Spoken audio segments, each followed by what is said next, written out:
नमस्कार, बहुत बहुत स्वागत है आपका। मैं हूं आपके साथ रवि मिश्रा।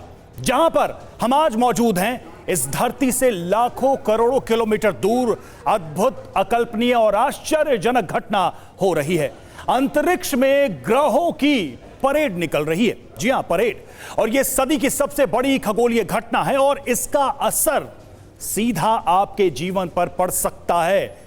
ग्रहों की चाल आपके घर तक पहुंचेगी और आज इसी घटना पर हम बात करेंगे। आस्था और विज्ञान के बीच बहुत बड़ी बहस होने वाली है, लेकिन उससे ज्यादा जरूरी है यह है कि ग्रह क्या उथल पुथल मचाने वाले हैं आपके जीवन में और इस संसार में। क्या इसका असर धरती पर पड़ेगा? क्या ग्रहों का चमत्कार आपकी जिंदगी में शुभ और अशुभ प्रभाव डालेंगे?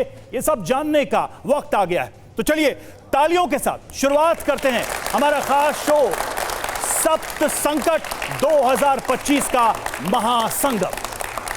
तो जिस तरीके से ये एक ऐसी घटना है जिस पर पूरी दुनिया की निगाहें हैं, उस घटना को सबसे पहले हम समझते हैं। 25 जनवरी 2025 वो तारीख जब सौर मंडल में घटेगी एक रहस्यमयी घटना।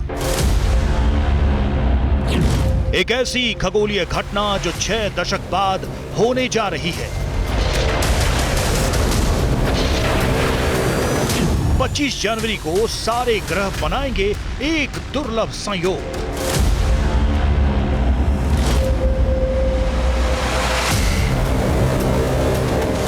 एक संयोग जिसको लेकर रोमांच भी है और डर भी।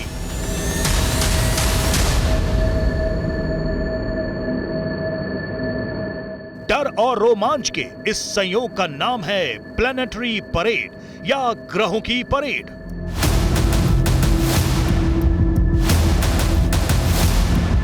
यानी आकाश में ग्रहों का एक अद्भुत महासंगम। क्या होगा जब प्लैनेटरी परेड के तहत 6 ग्रह एक सीध में आएंगे? पूर्ण महाकुंभ के बीच ऐसा अद्भुत महासंगम। संकट है या सफलता का संयोग? रोमांचक घटना या अशुभ संकेत?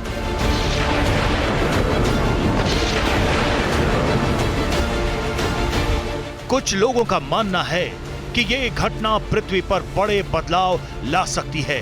क्या यह सच है? क्या कुछ ऐसा होने वाला है जिसकी हम कल्पना भी नहीं करना चाहते? आस्था और विज्ञान के नजरिए से क्या है इस खगोलीय घटना के मायने?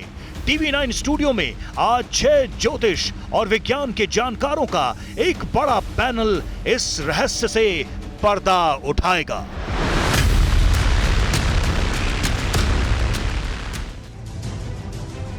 जी हां, तो बहुत बड़ी और बहुत दिलचस्प बहस आगे होने जाने वाली है इस कार्यक्रम में। आप हमारे साथ बने रहिए।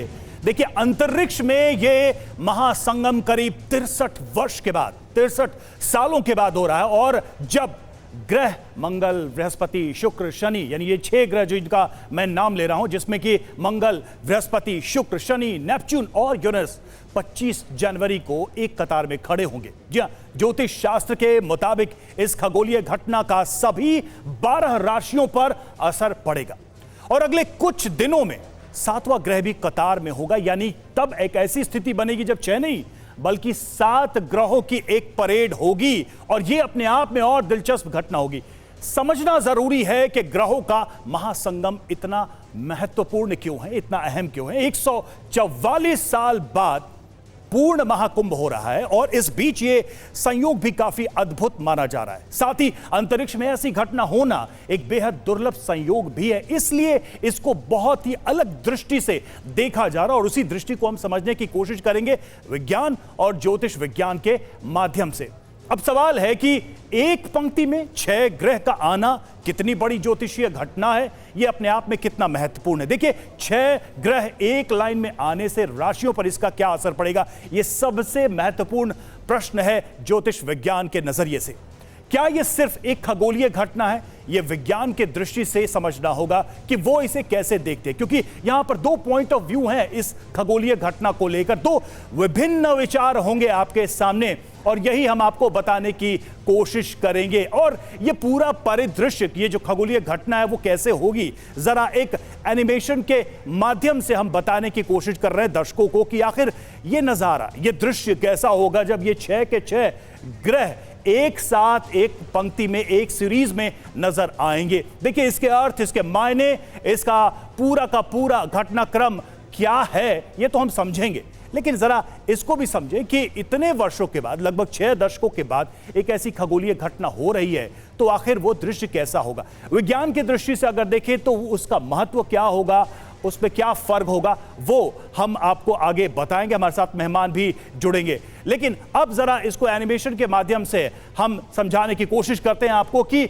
यह दृश्य कैसा होगा। जरा देखिए, इस पर हम एनिमेशन के माध्यम से आपको हम बताने की कोशिश कर रहे हैं। ये देखिए, ये है वो खगोलीय घटना। आप देखिए एक करके ग्रह, जो 6 ग्रह हैं वो कैसे एक सीरीज में नजर आएंगे। अगर आप मेरी तरफ अगर ध्यान से देखें, सूर्य केंद्र में है और ये वो ग्रह हैं जो इस श्रृंखला में आएंगे, जिसमें शुक्र, मंगल, बृहस्पति जो कि सबसे बड़ा ग्रह माना जाता है, और इसके अलावा देखिए शनि और अरुण की ये स्थिति होगी और आखिरी में वरुण की ये स्थिति। अब जरा इस एनिमेशन को अगर ध्यान से आप देखें तो ये एक श्रृंखला बन रही है और इसी वजह से, इस चित्र की वजह से या फिर इस घटना की वजह से कहा जा रहा है कि 6 दशकों में यह अपने आप में एक अद्भुत संयोग है और इसके अलग अलग प्रभाव लोगों के जीवन में पड़ेंगे, हमारे आपके जीवन में पड़ेंगे, ऐसा ज्योतिष विज्ञान का कहना है। और क्या इसमें बारीकियां होंगी ये भी हम आपको समझाने की कोशिश करेंगे और इसको हम समझने की कोशिश करेंगे। हमारे साथ देखिए इस वक्त अगर मैं आपको दिखाऊं अपने स्टूडियो में, जरा मैं पैनल प्रोड्यूसर से कहूंगा कि पूरा स्टूडियो दिखाएं। हमारे पास इस वक्त दो खास ग्रुप बने हुए हैं। एक तरफ हमारे पास ज्योतिष विज्ञान के महारथी हैं, वहीं दूसरी तरफ विज्ञान का पक्ष रखने के लिए हैं। कौन कौन हमारे स्टूडियो में इस वक्त है, आपको सबसे पहले परिचय दे दे। मेरी राइट साइड यानी कि दाईं तरफ अगर देखें तो डॉक्टर BK त्यागी जो कि वैज्ञानिक हैं, साइंटिस्ट हैं। प्रोफेसर आलोक कुमार झा हमारे साथ दूसरे मेहमान हैं जो कि डिपार्टमेंट ऑफ एस्ट्रोफिजिक्स से जुड़े हुए हैं, वो हमारे साथ हैं JNU से। आप दोनों का बहुत बहुत स्वागत है सर। अब चलिए दूसरी तरफ चलते हैं, बाईं तरफ चलते हैं। ज्योतिष विज्ञान के महारथी हमारे साथ इस वक्त मौजूद हैं। डॉक्टर नीति शर्मा हमारे साथ एस्ट्रोलॉजर इस वक्त मौजूद है स्टूडियो में। श्रुति खरबंदा हमारे साथ जुड़ी हुई हैं और तोशिका राजोरा एस्ट्रोलॉजर हमारे साथ जुड़ी हुई हैं और आचार्य अश्विनी सहगल एस्ट्रोलॉजर, पंडित DP शास्त्री हमारे साथ मौजूद हैं और पंडित अरविंद शुक्ला एस्ट्रोलॉजर मौजूद है। एक बड़ी रोचक बात चलिए पता हमें इस पूरे डिस्कशन के दौरान कि हमारे साथ कई ज्योतिष शास्त्री ऐसे हैं जो विज्ञान के विद्यार्थी रहे, तो मान के चलिए कि और दिलचस्प होने वाला। सबसे पहले मैं ज्योतिष शास्त्र के जानकारों से ही समझना चाहूंगा कि ये जो हम एनिमेशन दिखा रहे हैं इस वक्त, जो ग्रहों की जो दिशा और दशा दिखा रहे हैं, इसका मतलब क्या है। सबसे पहले तो सर आप ही से शुरुआत करते हैं, कैसे आप इसको डिस्क्राइब करेंगे। अगर आप मेरे पास आ जाएं और जरा इस एनिमेशन को जरा दर्शकों को बताएं कि ये जो एक श्रृंखला, एक सीरीज बन रही है, इसका क्या मतलब है, कैसे समझें। ज्योतिष के आधार पर इसके अर्थ क्या है, क्या प्रभाव है। ज्योतिष के आधार पर ये एक आर्क बन। नीति जी आप भी आ जाइए प्लीज। सर आप कंटिन्यू करें जी। ज्योतिष के आधार पर ये एक आर्क बन रही है और आर्क में सभी ग्रह, जो 6 ग्रह हैं, वो इकट्ठे आ रहे हैं। ठीक है। उनके आमने सामने आने से काफी ज्यादा प्रभाव पड़ेगा। ज्योतिष जी इधर आ जाइए। हाँ, तो किस तरीके से आप देखते हैं इसका प्रभाव, यही तो हम समझना चाह रहे हैं। जी, कहीं पे अधिक बारिश होगी, कहीं पे ओलावृष्टि होगी, अच्छा। कहीं पे लड़ाई झगड़ा होगा। अच्छा, तो इस तरीके की चीजें इन ग्रहों की इस स्थिति से। ठीक है सर, जाइए। मैम आप कैसे, वो तो कह रहे कहीं ओलावृष्टि, कहीं झगड़ा, कहीं लड़ाई, मतलब इसको हम कैसे समझे। पहले तो सबको ज्योतिष का अर्थ समझना चाहिए। अच्छा, ज्योतिष को अगर आप संधि विच्छेद करें, ज्योति प्लस ईश्वर, प्रकाश को समझने की, यहाँ पे प्रकाश की गति को मैं आपको देख पा रही हूँ क्योंकि लाइट इज देयर। आप प्लैनेट्स को देख पा रहे हैं क्योंकि रोशनी, हमारा जो रेटिना है वो लाइट से ही विजिबिलिटी। तो ये जो हम दिखा रहे हैं इस चित्र का क्या अर्थ है। आपको 2 ल्यूमिनस बॉडीज हैं, सन एंड मून। आपका मेरे परिचय कराया, मैं खुद BSc ऑनर्स हूँ। मास्टर्स किया मैंने साइंस में, तो उसके बाद ज्योतिष शास्त्र को जब समझती हूँ तो ठीक है पूर्ण मैम, रूप से इस पे हम वैज्ञानिक विस्तार है। से बात करेंगे। लेकिन मैं ये बता रही हूँ कि जिस प्रकार से सूर्य की गर्मी आप दिन में महसूस करते हैं, ठीक है, चंद्रमा की शीतलता महसूस करते हैं, इसी प्रकार शुक्र, मंगल, बृहस्पति, शनि, अरुण और वरुण, ये सारे ग्रह हमको प्रभावित करते हैं। ठीक है। ज्योतिष शास्त्र में जिस प्रकार से बृहस्पति इस समय महाकुंभ चल रहा है, बृहस्पति का गोचर वृषभ राशि में चल रहा है, बृहस्पति को जीव कारक माना जाता है, संतान का कारक माना जाता है, जीवन रोपण की शक्ति, और साइंस कहती है, एस्ट्रोनॉमी कहती है कि गुरुत्व आकर्षण जुपिटर का है, जो वो एक्स्ट्रा हमारे सेलेस्टियल बॉडीज आती हैं, कॉमेट्स, उसको अपने ग्रेविटी में खींच लेता है, जिसकी वजह से पृथ्वी का अस्तित्व बचा हुआ है। तो कहीं ना कहीं किस प्रकार साइंस एक तरफ जुपिटर को उसकी मैग्नेटिक फील्ड की वजह से पृथ्वी के संरक्षण के हेतु समझता है, और हम उसी को आध्यात्मिक और ज्योतिष लेकिन मैम बात वही है मेरी कि इस चित्र को कैसे देखा जाए। इस चित्र को देखने के लिए ये प्रभाव है कि ये जब चित्र, ये 6-7 ग्रह एक अलाइनमेंट में, लाइन नहीं है, अलाइनमेंट है, ठीक है, अलाइनमेंट में आएंगे तो निश्चित रूप से पृथ्वी पे इसका प्रभाव पड़ेगा। अलग अलग ग्रहों के ट्रेड्स के हिसाब से इसका वैश्विक रूप से प्रभाव देखा जाएगा। कोई कुछ एक्स्ट्रा बताना चाहे, क्योंकि ये बात तो होगी कि बहुत कुछ असर पड़ेगा। आइए सर। वॉर के लिए बड़ा एग्रेसिव होगा, राजनीतिक उथल पुथल। भगवान भुवन भास्कर मकर राशि में गोचर कर रहे हैं। जिसके पास भी पॉइंट है मैं इनवाइट कर रहा हूं आपको कि अगर आप इसमें बता पाएं। शनि के साथ भुवन भास्कर सूर्य मकर राशि में गोचर कर रहे हैं, और एक लाइन में आप देख रहे हैं, सप्त ग्रह का विधान ज्योतिष में है, 12 मिहिर पराशर लिखे हैं, 7 तीर्थ के लिए लिखे हैं, 7 दिवस के लिए लिखे हैं। इसमें शुक्र मंगल के साथ जो आप बनाए बृहस्पति का, ये सब एक साथ में इसलिए हैं कि एक हमारा एक ऐसा संजोग आया है, ये संजोग से कोई डरने की बात नहीं है, ये प्राय संजोग ज्योतिष में मिला है। अच्छा। 12 मिहिर सिद्धांत से मिला है, कोई भयभीत होने का काम नहीं है। आप कह रहे हैं डरने की बात नहीं, अभी मैम ने कहा कि क्या मंगल, आप क्या कहेंगे? मंगल का कुछ आएगा, कहीं कुछ आएगा। मंगल देखिए मंगल का सूचक है। देवपुरी बृहस्पति जब तक 12 वर्ष बाद जब आए हैं, महाकुंभ का जो आयोजन हुआ है, ज्येष्ठा नक्षत्र में 25 तारीख को चंद्रमा रहेगा, 29 जनवरी को चंद्रमा। लेकिन बात वही है कि पूरी दुनिया में बहुत कुछ उथल पुथल हो रहा है, ऐसे में ये संयोग बन रहा है। शुक्ला जी बताइए। जो शास्त्री जी कह रहे हैं उनकी बात से बिल्कुल मैं सहमत हूँ। कहते हैं ग्रहाधीनम जगत सर्वा, ग्रहों के अधीनस्थ पूरा जगत संसार है। और ये जो घटना अभी जो खगोली आपकी सप्त ग्रहों की होने वाली है, कोई ऐसा नहीं कि पहली बार हो रहा है। हमारे सप्तद्वीप हैं, सप्तपुरी हैं, और ग्रहों में भी 7 ग्रहों की ही प्रधानता है। राहु और केतु हमारे छाया ग्रह माने गए हैं। तो जैसे सूर्य और सूर्य के साथ साथ शुक्र और मंगल, बृहस्पति और शनि, ये सभी ग्रह जो है, कोई भी ग्रह शीतल वाला नहीं है। जी। लगभग सभी ग्रह जो है अग्नि तत्व कारक हैं। तो कहीं आपका उन्माद होगा, कहीं पे जल आदि की वर्षा अधिक होगी, कहीं पे अग्निकांड होगा। देखिए इसमें मजेदार क्या है, मेरा वाक्य पूरा नहीं हुआ।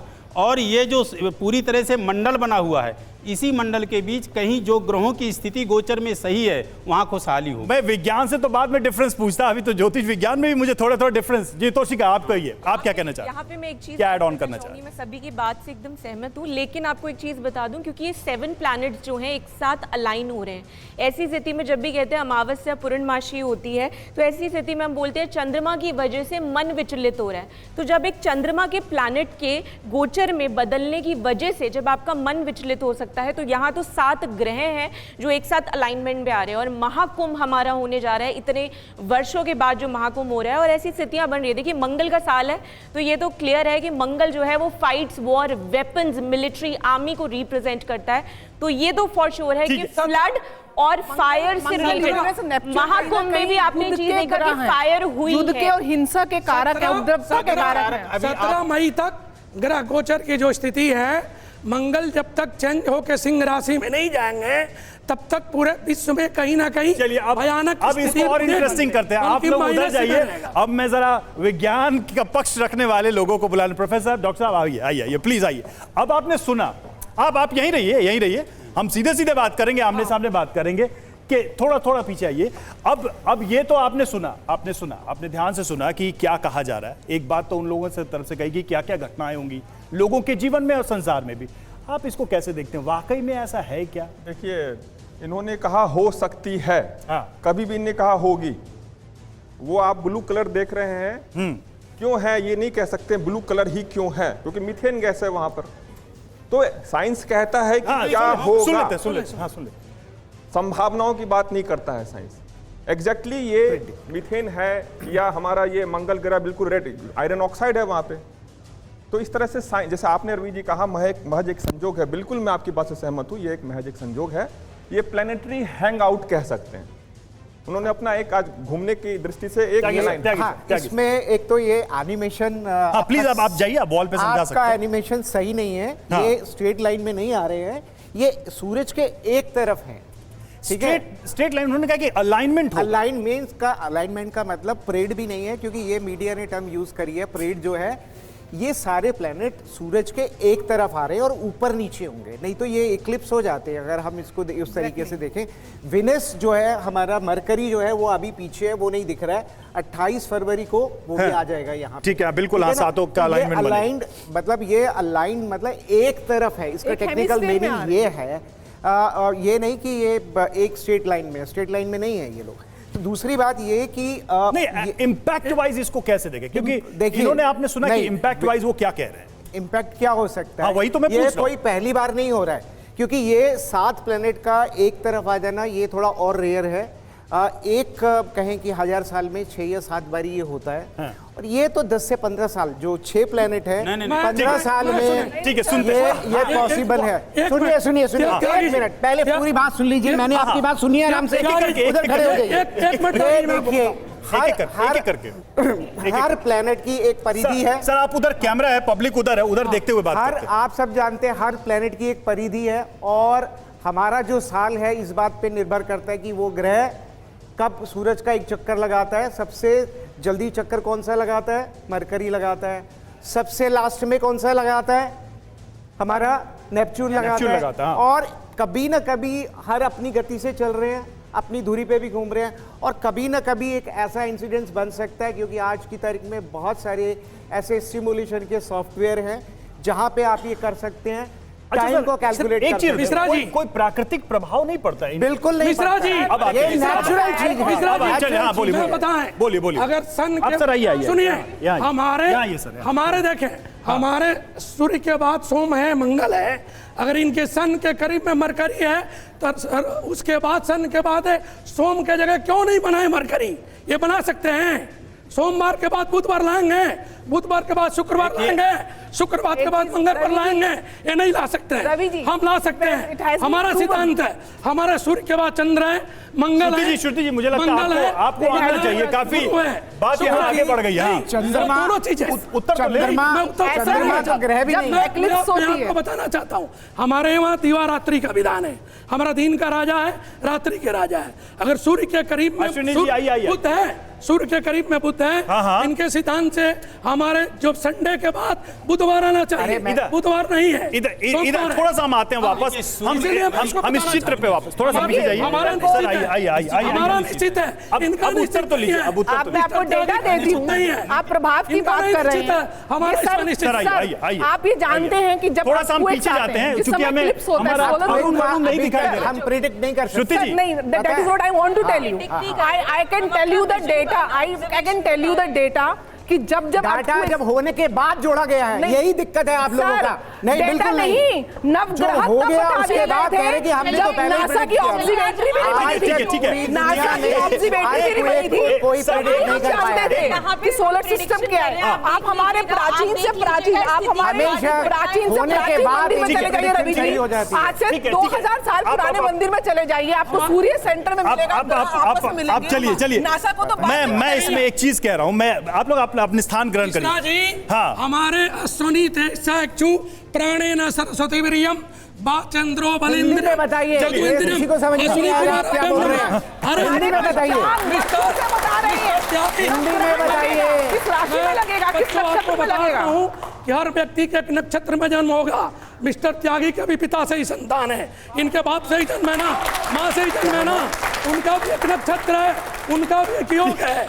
एक खाली कहेंगे, प्रमाण नहीं करेंगे। हम डीपी शास्त्री ज्योतिष का प्रमाण भी करेगा, चलिए मंत्र भी देगा। अपना स्थान ग्रहण करते हैं। हम अगले सेगमेंट पे आते हैं, हम अगले सेगमेंट पे आते हैं। शास्त्री जी नाराज होने की जरूरत नहीं। देखिए ग्रहों का एक असर तो हमें यही दिख रहा है। ग्रहों का एक जो प्लेनेटरी परेड है उसका असर, आप बैठिए, मैं आ रहा हूँ, आप ही की सीट पे आ रहा हूँ, आप ही की सीट पे आ रहा हूँ। तो ये आपने देखी कि एक विज्ञान और ज्योतिष विज्ञान जो है किस तरीके से एक ही विषय या एक ही घटना को लेकर अलग अलग ओपिनियन, ये तो अभी हम शुरुआत कर रहे हैं, आगे और भी बहुत सारी चीजें आगे शो में आने वाली हैं जिससे आप समझ पाएंगे कि दरअसल इस पूरी खगोलीय घटना को लेकर लोगों का ओपिनियन क्या है। तो देखिए, अंतरिक्ष में ग्रहों के इस महासंगम से पताका योग बन रहा है। अब पताका योग क्या है इसकी भी हम बात कर लेते हैं। 100 साल बाद ऐसा योग बन रहा है। बृहद संहिता के 46वें अध्याय में जिक्र है, बताया गया है कि इस योग के शुभ और अशुभ संकेत होते हैं। दक्षिण दिशा में ग्रह छोटे दिखे तो अशुभ माना जाता है और ग्रह चमकीले नजर आए तो इसके शुभ संकेत होते हैं। इसको हम समझने की कोशिश करते हैं। देखिए, ज्योतिषाचार्यों के मुताबिक पताका योग 4 राशियों को फायदा देगा। अब वो 4 राशियां कौन कौन सी है? देखिए, मेष है, वृषभ है, मकर है, कुंभ है, जबकि कर्क, वृश्चिक, मीन और मिथुन राशि के जातकों को समस्या आ सकती है। अब ये अलग अलग जातक और अलग अलग राशियां किसको फायदा किसको नुकसान, ये भी हम आगे आपको बताएंगे, समझने की कोशिश करेंगे। आपने देखा ही कि हमारे साथ ज्योतिषाचार्य हैं, अपने विषय के जानकार, और ऐसे में इस खगोलीय महासंगम से कुछ सवाल तो उभरते ही हैं। सवाल है कि पताका योग से अलग अलग राशियों के जातकों पर कैसा असर पड़ेगा, ये आगे आपको हम कार्यक्रम में बताएंगे। आप सब जो यहां पर देख रहे हैं कार्यक्रम, अपनी राशियां याद रखिएगा और हम सब के ऊपर क्या असर पड़ेगा, हो सकता है आप लोगों को भी इस बारे में पता चले आज। और पताका योग से देश और दुनिया पर, पूरे ब्रह्मांड संसार पर कैसा असर पड़ेगा, यह भी आगे आपको हम कार्यक्रम में बताएंगे। और ज्योतिषाचार्य जितने हमारे पास मौजूद हैं, हम उन्हीं से इस प्रश्न का उत्तर लेने की कोशिश करेंगे। आप श्रुति जी, सबसे पहले तो चूंकि आप रह गई थी, आप पिछड़ गई थी इस जो खगोलीय घटना को लेकर हम बहस कर रहे थे, अब पताका योग को लेकर आप क्या बताना चाहेंगी दर्शकों को? बहुत सारे लोग जानना चाहते हैं कि ये योग है क्या, इसका प्रभाव क्या है, अच्छा और बुरा दोनों। देखें, किसी भी चीज़ को उससे पहले कि मैं उसका कोई निष्कर्ष निकालूं, साइंस में भी यही होता है कि हम कोई मीन्स एंड मेथड होता है ऑब्जर्व करने का, है ना, कि हमने ये मेथड अप्लाई किया तो हमारे पास ये रिजल्ट आया। तो जहाँ तक योग की बात है, सिमिलरली ज्योतिष में कई प्रकार की पद्धतियाँ हैं, यानी कि देयर आर सेवरल मेथड जिससे हम ये डिड्यूस करते हैं कि अब क्या होने वाला है। अब चूंकि देयर आर डिफरेंट मेथड्स और ये इंट्यूशन का विषय भी है, और जिस पर असर पड़ता है वो अलग अलग है। जैसे आपने कह दिया कि जी इम्पैक्ट क्या पड़ेगा, अब ग्रह तो एक है लेकिन इम्पैक्ट के लिए वहां पे 100 करोड़ लोग हैं, 150 करोड़ लोग हैं, तो सबकी एज और सब पे इम्पैक्ट अलग होगा, जाहिर सी बात है। क्योंकि देखें, सूरज की रोशनी किसी पौधे को मुरझा भी देती है और कोई पौधा खिल भी जाता है, इसलिए इसके जो इम्पैक्ट हैं अलग अलग व्यक्ति पे अलग अलग तरीके से पड़ते हैं। और यही वजह है कि हम कहते हैं कि ऐसा होने की संभावना है। हम कभी ये नहीं कहेंगे कि नहीं यही होगा।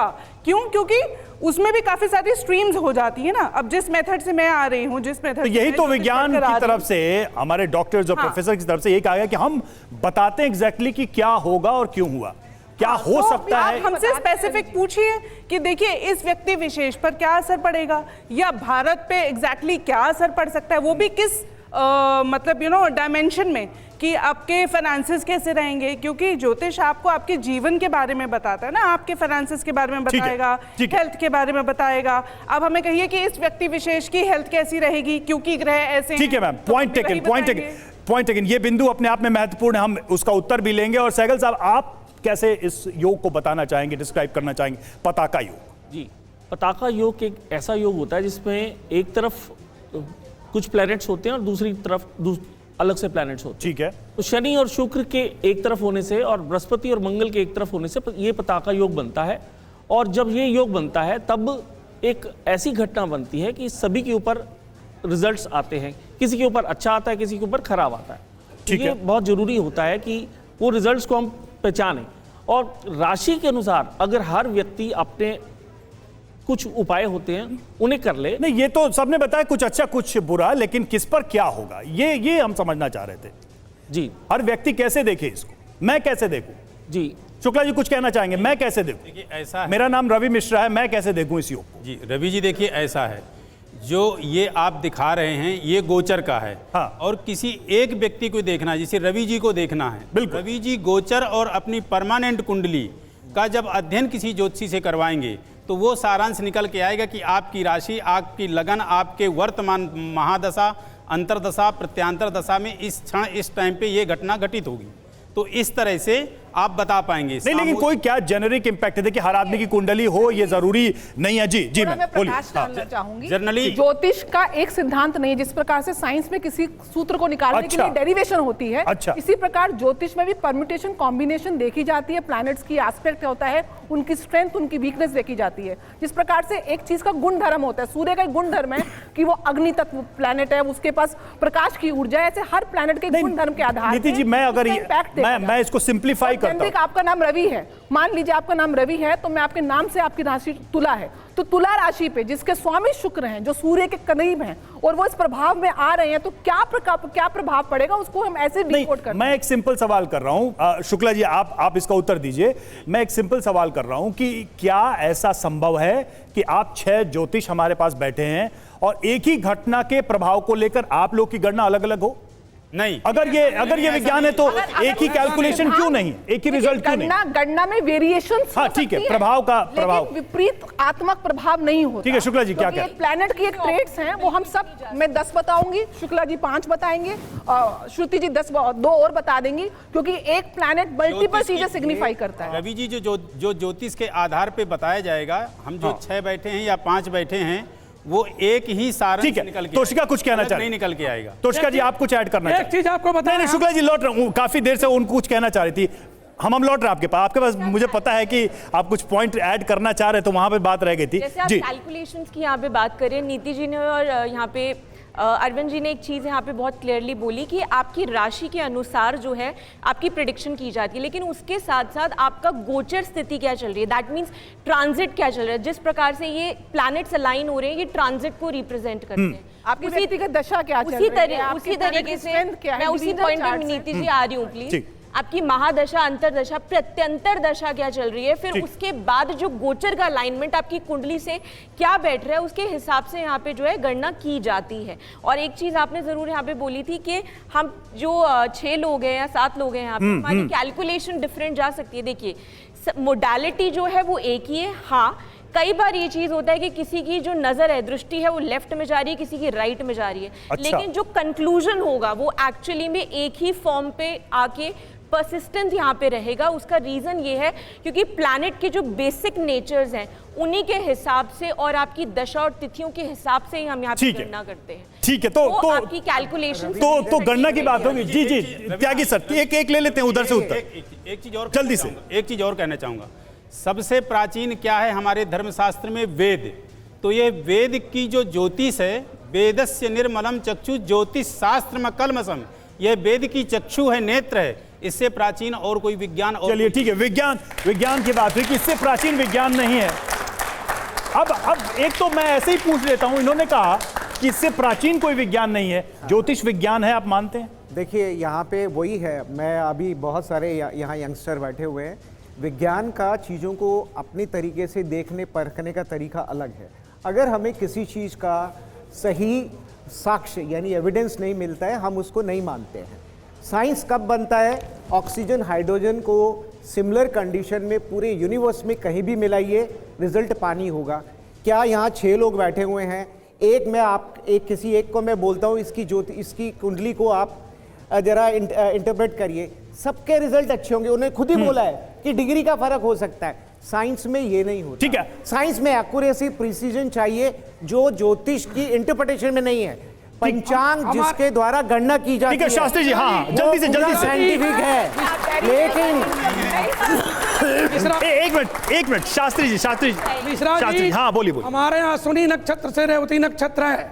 ब्रह्मा ने सृष्टि के काल अश्विनी नक्षत्र और 33 योग सिद्धकरण में लिखे, और हमारे यहाँ 12 मिर सिद्धांत से 1,95 करोड़ पूर्व सूर्य की उत्पत्ति है, ये भी मानते हैं। और हमारे यहाँ व्रत निर्णय है, पर्व निर्णय है। इनके घरवाली भी पूजा करती हैं, करवा चौथ से लेकर के सारे व्रत करती हैं, दिवाली होली अभी मनाते हैं। हमारे को मैं जवाब देना, हाँ बोलिए चलिए जवाब लीजिए, जवाब मेरा सुन लीजिए। हाँ जवाब। पूरा सनातनी हूँ, पक्का सनातनी, ईश्वर की सत्ता में विश्वास रखता हूँ।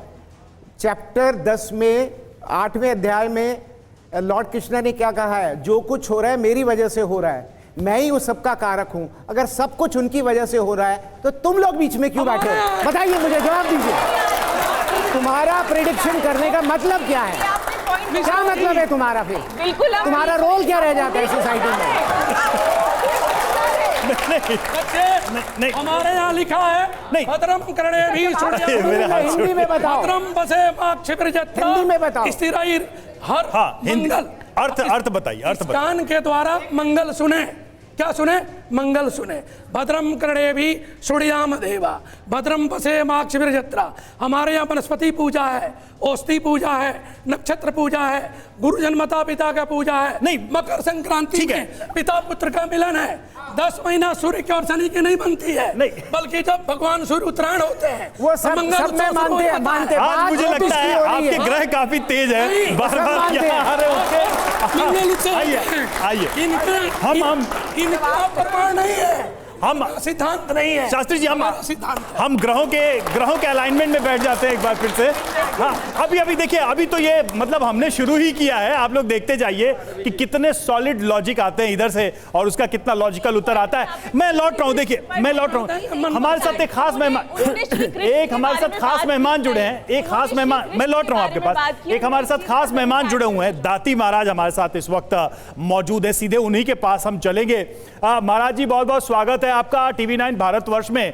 समय 1-1 मिनट है हमारे पास और 12 राशियों पर इस खगोलीय घटना का क्या प्रभाव होगा हम आपसे जानना चाहेंगे। तो आप हमारे दर्शकों को, TV9 के दर्शकों को कृपया बताएं कि क्या प्रभाव रहने वाला है तमाम राशियों पर। दाती महाराज जी। नमो नारायण, नमो नारायण, नमो नारायण। संपूर्ण राष्ट्र को पवित्र, भव्य और दिव्य कुंभ की मेरी ओर से हार्दिक शुभकामनाएं। अपनी अपनी अनंत ऊर्जाओं का अपना एक प्रभाव है और इस समय जिस विषय पर इतनी चर्चा हो रही है, विज्ञान अपनी बात अपने अनुभव के आधार पर कहता है। इस समय जो ऑर्बिट में जो घटना घट रही है या जो ग्रहों का अपना एक सीक्वेंस बन रहा है, जो दिख रहा है जैसा है, विज्ञान अपना शोध है, आध्यात्म साधना वालों का अपना शोध है। लेकिन इतना ज़रूर कहूँगा कि इस समय ये जो घटना घट रही है, ये खगोल की अद्भुत दर्शनीय घटना है और इसका आनंद लेना चाहिए, तर्क वितर्क नहीं। इस घटना को समझिए, कितना अद्भुत विज्ञान ने कितनी अद्भुत प्रगति की कि हमें कुछ समझने का अवसर मिल रहा है। अब ग्रहों का प्रभाव मानव जीवन पर है, वो अपने अपनी ग्रह दशाओं के आधार पर है। लेकिन इस समय जो क्यों इतनी हलचल है, क्योंकि इस समय 4 ग्रहों का विशेष प्रभाव है और ये 4 ग्रह भी उसी लाइन पे आ रहे हैं। इस समय बृहस्पति देव वृषभ राशि में है, राहु देव मीन राशि में है, मंगल देव मिथुन राशि में है और शनि देव इस समय कुंभ राशि में है। संपूर्ण ग्रह योगायोगों की गणनाओं की बात करूं तो शनिदेव अपनी मूल त्रिकोण राशि कुंभ में है और बृहस्पति देव वृषभ राशि में है। महाराज जी, 28 को महाराज जी, अगर मैं सीधे वृषभ राशि में आ जाए, मैं सीधे पूछूं कि एक-एक ग्रह पर क्या प्रभाव होगा, अगर मेष राशि से आप प्रारंभ करें, शुरुआत करें तो हमारे लिए आसान होगा। यहां बहुत सारे लोग हैं हमारे स्टूडियो में जो जानना चाहते हैं कि उनकी राशि के हिसाब पर उन पर क्या प्रभाव पड़ने वाला है।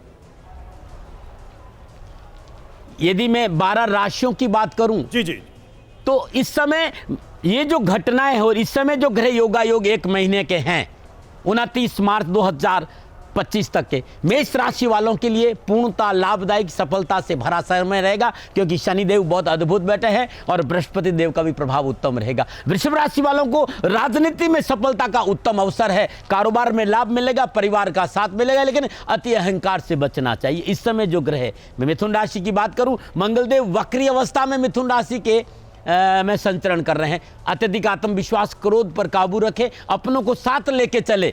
कारोबार, धन, वैभव की प्राप्ति तो है, लेकिन मन की चंचलता पर थोड़ा सा काबू रखना चाहिए, ये ग्रह संकेत दे रहे। कर्क राशि वालों के लिए आर्थिक दृष्टिकोण से समय बहुत अच्छा रहेगा, लेकिन पारिवारिक समस्याओं का संकेत नजर आ रहा है। जहाँ तक सिंह राशि की बात है, संपूर्ण इन 4 ग्रहों का प्रभाव देखूं तो आने वाला समय सफलता, यश, मान सम्मान में, प्रतिष्ठा में वृद्धि होगी, आर्थिक सुदृढ़ता आएगी, लेकिन परिवार को साथ लेके चलना पड़ेगा। कन्या राशि की बात करूं तो संपूर्ण ग्रह योगायोग कन्या राशि वालों के लिए आने वाले इस 1 महीने के लिए उत्तम लाभ और सफलता का संकेत दे रहे हैं, लेकिन कानूनी मसलों में लापरवाही नहीं करनी चाहिए। यदि मैं तुला की बात करूं तो रिश्तों की कदर करे, पवित्रता और पारदर्शिता रखे, सरकारी मामलों में लापरवाही नहीं करे और स्वास्थ्य को लेकर थोड़ी सी सावधानी बरते।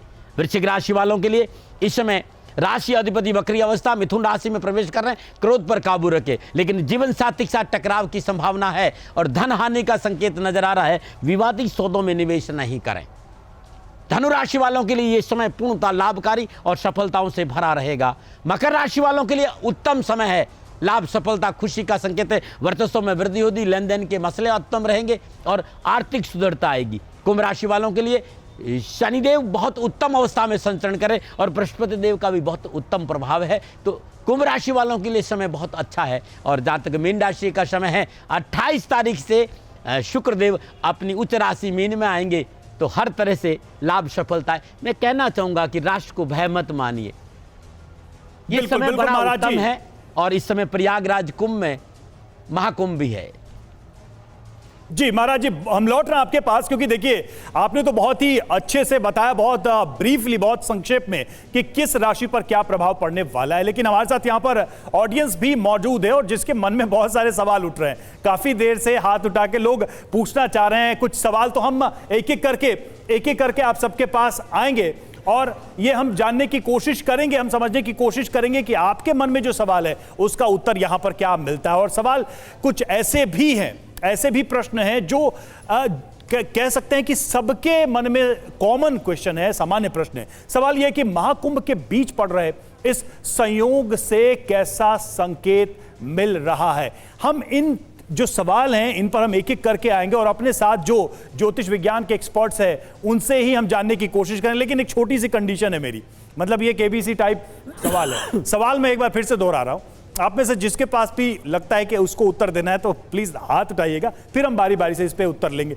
तो सवाल एक बार मैं फिर से दोहरा रहा हूं, सवाल यह है कि महाकुंभ के बीच पड़ रहे इस संयोग से कैसा संकेत मिल रहा है, ये शुभ है या अशुभ है। अब हमारे ज्योतिषाचार्यों का क्या कहना है ये भी हम एक बार समझ लेते हैं।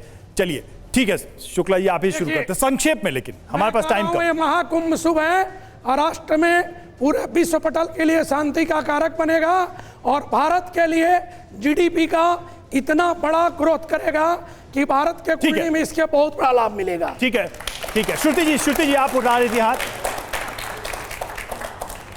आप कुछ कहना चाह रही थी इस पे? देखिए ग्रहों की अगर मैं स्थितियां देखूं तो ये आध्यात्म के नज़रिए से जो है ये बहुत अच्छे ग्रह संयोग हैं, क्योंकि आध्यात्म का मतलब है कि अपनी आत्मा का अध्ययन करना। तो आंतरिक व्यवस्था के लिए, खुद के अध्ययन के लिए बहुत अच्छा समय है, क्योंकि शुक्र राहु जो है मीन राशि में होंगे और शुक्र वहाँ उच्च के माने जाते हैं, जो कि सही और गलत के बीच में फर्क करने की क्षमता जो है आपकी बढ़ा देते हैं। पहले वहाँ राहु थे जो कि बुद्धि भ्रमित कर रहे थे, और आत्म अध्ययन के लिए इससे अच्छा कोई जो है समय नहीं हो सकता, खासतौर पे तब जब गुरु और मंगल भी जो है नक्षत्र के उस पे एक युति बना रहे हों। ठीक है जी बोलिए। जैसे इस साल जो है कुंभ जो पड़ रहा है 13 वर्ष के बाद बृहस्पति का गोचर आया है। कितने वर्ष के बाद? 13 वर्ष के बाद। वहीं इस शुभ के अशुभ, हम तो सीधा सवाल पूछ रहे हैं। वही पहले थोड़ा सा रीजन तो बताना पड़ेगा ना, ऐसे सुबह सुबह बोलने में। तो 13 वर्ष के बाद बृहस्पति गोचर में आया है अपनी उच्च राशि कर्क में, और 30 वर्ष के बाद शनि का अपनी जो है कुंभ से मीन राशि में जाना। तो ये कुंभ के लिए सर्वोत्तम रहेगा और भारत देश के लिए जो इस साल 2025 की स्थिति रहेगी, चढ़ाव उतार की स्थिति रहेगी, तनावपूर्ण की भी रहेगी, ठीक है, लेकिन एज सून एज बहुत बेहतर और अन्य देशों ठीक है, चलिए विशिष्ट रहेगी। चलिए, और देखिए TV9 की नजर अंतर्राष्ट्रीय घटनाओं पर रहती है, तो अब जो अगला सवाल है वो अगला सवाल भी काफी दिलचस्प है। देखिए इधर अमेरिका में एक घटना होती है, ट्रंप शपथ लेते हैं। ट्रंप की शपथ के फौरन बाद 6 ग्रहों के एक लाइन में आने से क्या दुनिया में उथल पुथल मचेगी, दुनिया में इसका क्या प्रभाव पड़ेगा, और ये जो खगोलीय घटना हुई है क्या इससे इसका कोई संबंध है? ट्रंप ने, आपको याद होगा, आते ही कितने बड़े फैसले लिए, कितने बड़े ऐलान किए। तो मुझे लगता है कि इस पर तो उत्तर बनता है हमारे तमाम दर्शकों के लिए जो TV9 देखते रहे हैं ट्रंप को लेकर ये जो घटना हुई है। तोशिका क्या कहना चाह रही हैं आप? जी बिल्कुल, आपने यहाँ पे दो चीज़ें पूछी, एक आपने ट्रम्प से रिलेटेड पूछा और दूसरी चीज़ आपने बोली कि उथल पुथल के बारे में विश्व में। ट्रम्प के बारे में अगर बात करूं, जैसे आप ही के शो पे हमने न्यू ईयर के टाइम पे प्रेडिक्शन की थी कि ट्रम्प के लिए इस साल जो है काफ़ी ज़्यादा आप देखेंगे इग्नोरेंस करते हुए नजर आएंगे। किसी महिला से रिलेटेड कोई दिक्कत का सामना उन्हें करना पड़ सकता है, हो सकता है किसी वाद विवाद या किसी इशू में भी। दिक्कत तो पहले भी इस तरह की रही है, तो अब क्या नया है इसमें? लेकिन इसके साथ साथ आप ये देखेंगे कि अगर हम बात करें ट्रम्प की पूरी राजनीतिक करियर की, अगर हम बात करें तो मुझे ऐसा लगता है कि वो अपना कार्यकाल अच्छे से नहीं निभाते हुए नजर आ रहे हैं।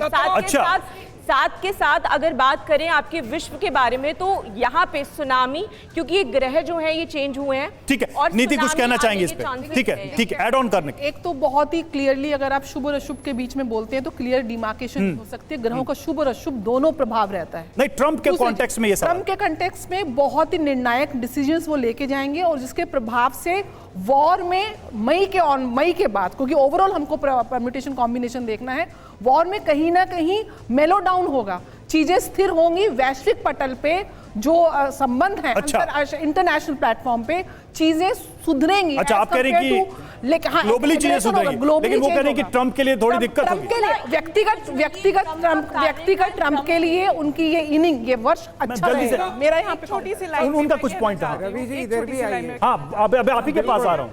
आपने पूछा था कि अब की नया क्या है। नया ये है कि ट्रम्प जो है सत्ता में आ गए, ग्रह जो है नहीं, लेकिन इस घटना के पहले ही आ गए तो। हाँ, घटना के पहले आगे, क्योंकि तो काफी पहले गए। ग्रह जो है अपनी ऊर्जा, चंद्रमा भी जब ट्रैवल करता है तो उससे पहले लगा देता है। जब भी कोई घटना घटित होने वाली होती है उसकी ऊर्जा हो जाती है।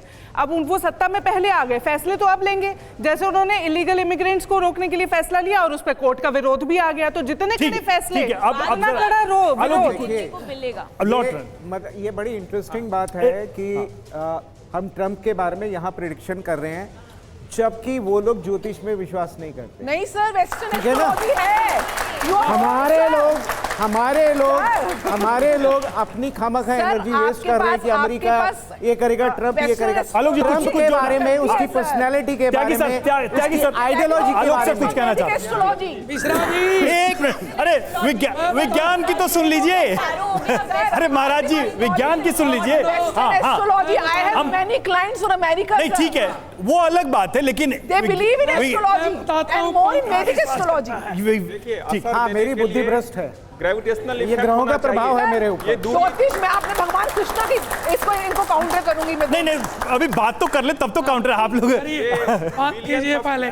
बिलियंस ऑफ, ये 2 हैं, आप 6, इसका मतलब ये नहीं कि वो बात नहीं कह पाएंगे। हाँ, बिलियंस का डिस्टेंस है किलोमीटर का, तो उसका असर कुछ भी नहीं होगा डायरेक्टली। इनडायरेक्टली हो सकता है, अगर आप बहुत देर तक रात में स्टार देखेंगे तो आई मिस ट्रेन आ जाएगा। जब बहुत भीड़ भाड़ जगह में जाएंगे तो वहाँ ट्रैफिक समस्या हो सकती है। ये सब लोकल इम्पैक्ट हो सकता है, डायरेक्ट इम्पैक्ट कुछ भी नहीं होगा। सर, अच्छा, आप ये मानते हैं? लाइट दूर है पृथ्वी से, ये हनुमान चालीसा में अंकित है। पॉजिटिविटी ये अंकित है पुराने 2000 वर्ष पुराने मंदिर में कि सूर्य। अरे हनुमान चालीसा कब लिखा गया है?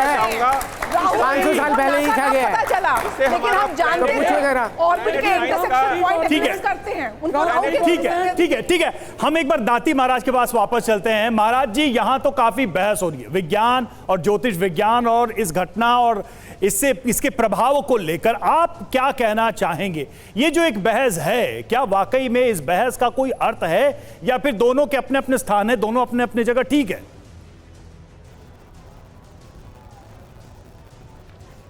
ताते पाव पसारिए जाते लंबी सौर।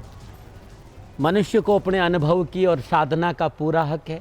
मैं सबको प्रणाम करता हूँ। दाते महाराज ने न कभी तर्क किया है, न तर्क में विश्वास रखते हैं। विज्ञान अपनी बात कहता है, उनके पास अपने आंकड़े हैं। ज्योतिष अपने साधनाओं के बल पर बोलता है। राष्ट्र का सनातन मजबूत हो, हम दोनों को मिलकर ऐसा प्रयास करना चाहिए कि मेरा राष्ट्र मजबूत हो, मेरे राष्ट्र में प्रगति हो, मेरे राष्ट्र का विकास हो। हम दोनों मिलकर, यदि विज्ञान और धर्म मिलकर यदि राष्ट्र के लिए काम करेंगे तो अच्छा होगा।